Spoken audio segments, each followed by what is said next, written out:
What I'm going to do today is I'm going to show you how I clean out an airbrush. You got to have these things running efficiently in order to make a decent amount of money. This is a tourist area, Pigeon Forge, Tennessee, and of course, as anybody knows, in a tourist area, you get a lot of customers every day.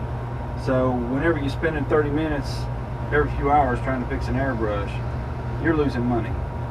So what I do, of course, you take the bottle off, blow out any remaining. You can back flush it back into your bottles, however you want to do it.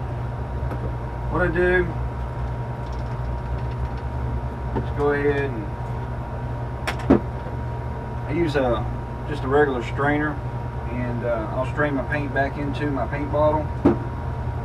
That way I don't have to worry about any clumps getting back in and contaminating my big bottle.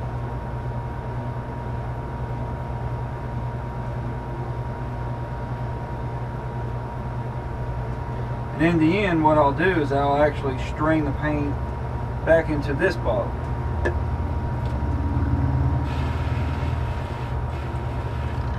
For any of you who are not lucky enough to have running water like in this booth here, these pressurized sprayers, these things are great. You can clean out your airbrushes, your bottles.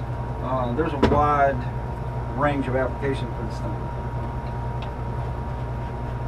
Now, I know I get asked quite a bit what kind of paint I use. We use Createx on all of our colors except for black and white, and we use Aquaflow. The only reason we use Aquaflow black and white, the Silk Black is perfect. It flows great. We don't have any problems with congealing or granulation. The white is very opaque, and it's extremely rare that it will actually congeal. Now, with all the other Aquaflow colors, the problem with those are they do congeal and they do granulize. And what I mean by that is it looks like you put sand into your paint. And it's very annoying because the granules are usually larger than the nozzle, or for some people who are using what is this, or Pache's the tip. So then you're having to constantly, flush out your airbrush, and by that, you're having to work that needle back and forth while holding down the air to try to get all that out. It's very aggravating. So we ventured away from the Aquaflow for that reason. And another reason for getting away from Aquaflow is Aquaflow has to be heat set for 3 minutes at something like 350 to 375. You put a shirt on a heat press for that long, it turns it brown. A white shirt, it turns it brown, and of course the customer doesn't want it. So Aquaflow's downside is that right there. Createx, 30 seconds. You heat set a shirt for 30 seconds, you're good. It doesn't brown a shirt out or anything. What I do is I use 409 for this stuff. Basically, back in the day before 409 changed some of this stuff, it was just like the airbrush cleaner that you can buy, but a whole lot cheaper. Of course, I just flush it out like you see here. And what I always look for when I'm cleaning my airbrush without disassembling it is that when I'm pulling this needle back and forth and I'm cleaning it out by running this stuff through there, when that needle starts to seat in there and I gotta pull it with some force to get it out of that nozzle there, which I'm not cramming it, I'm just letting it just glide itself. That lets me know that my nozzle is absolutely clean. So now I just tighten that chuck down and I'm good to go. I set that thing off to the side, get my sprayer here, shoot me some water in there. Nice thing to have around is a cup, something that you can pour off into, and bad thing is that you got to make sure your cup's empty before you tip it over.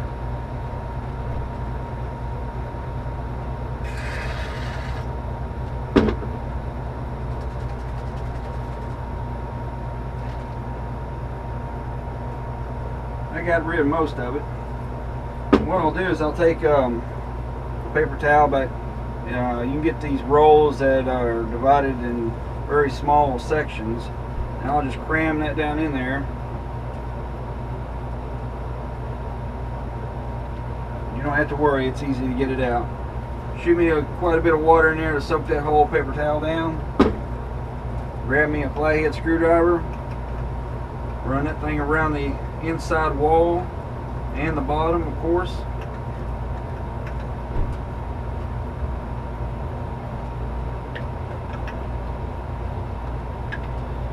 And I know some of you are probably asking, why don't I use a brush bottle?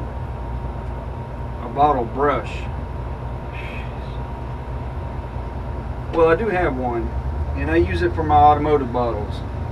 It's got House of Color in them. Because whenever you take that brush and you clean out water-based paint, your textile paints, it gets into the brush, and then whenever you're cleaning out with the producer or a lacquer thinner, it reacts with the paint, and it's very hard to clean the brush out. And then you got that intermixing with your automotive, and it's very aggravating.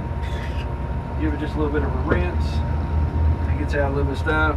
Then I can throw some 409 into the bottle.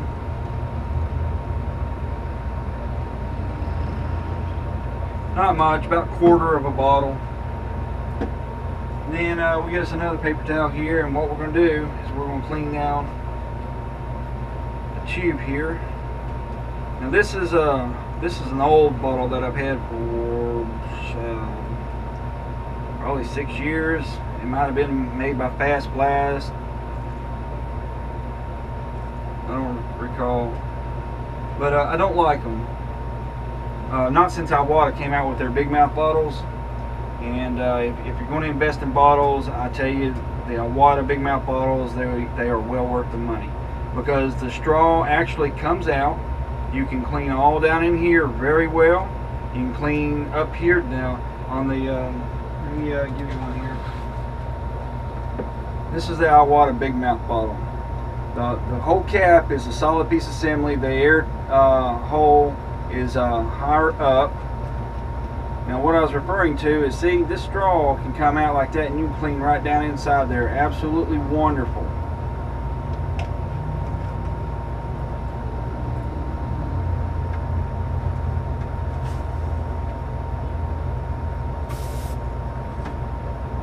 Alright, and what I'll do is I'll take this, put it up against that hole right there on that straw, and I'll actually just run some water through it. And if you noticed, I'm pulsating the trigger here to pulsate the water. It just seems like it rinses it out a lot quicker for me. And then you can see that straw is absolutely clean. I'm going to give it just one more in the opposite direction. We're good. So then I'll put that on the bottle with the 409 in there. Grab the airbrush here. Get a few little squirts. And another thing, you can take your airbrush, tap the bottle on and off, and that will actually pull any left paint residue through the airbrush and absolutely clean it out very nicely. Alright, we got that clean. We're going to throw black on there. That's ready to go. Now, wondering what to do with your leftover drain water here? Well, this is what we got. Just pour that off in there.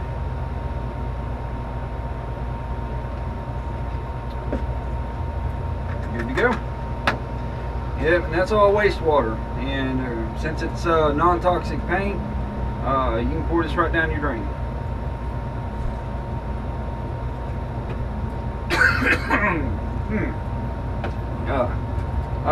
With some of the paints, if you're still having problems with your airbrushes, you need to check the tubes on your bottle lids, because if you got a hole in it, it's not really going to want to work right.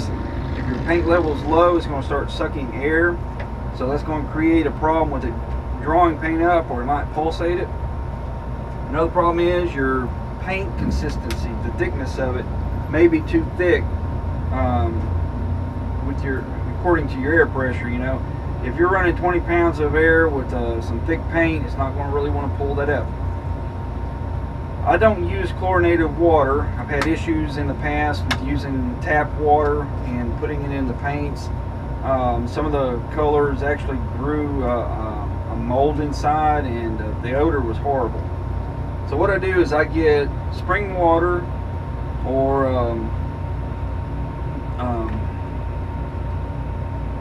distilled water. So I use either one of those to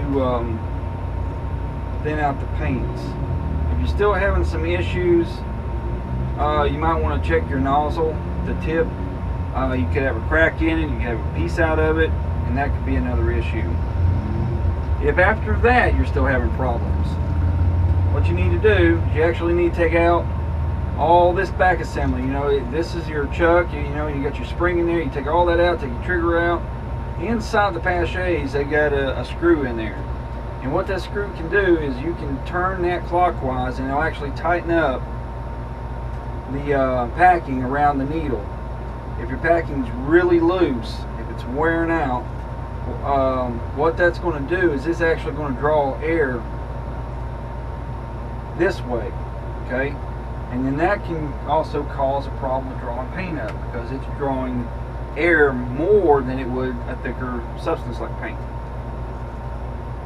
I think that's about it for all this. If you have any other problems or issues, it might just be the airbrush. There again, I've always blamed the airbrush and not me.